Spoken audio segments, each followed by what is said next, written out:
يتخطى حقيقة اللاعب الفرنسي الآخر جولي وتمريرة سليمة وروبرتو كارلوس عالية وللأمام وفيها متابعة والكرة لا زالت خطيرة لريال مدريد الفريق اللي يبدأ بشكل مثالي على المرمى. الكرة الأمام هذه خطيرة وفرصة وجول.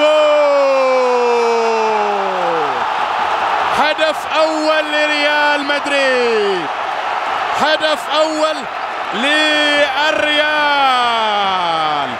جابه زيدان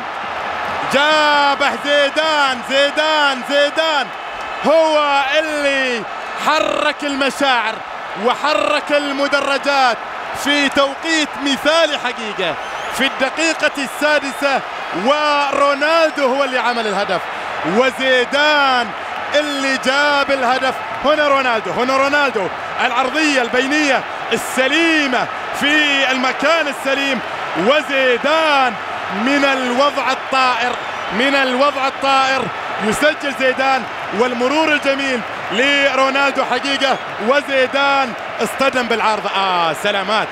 سلامات لزيدان حقيقة. وهنا بدأت قصة الهدف الأول في الكلاسيكو، بدأت من رونالدو وانتهت على قدم أو راس زيدان بالتالي حقيقة يسجل الهدف الأول بالرأس.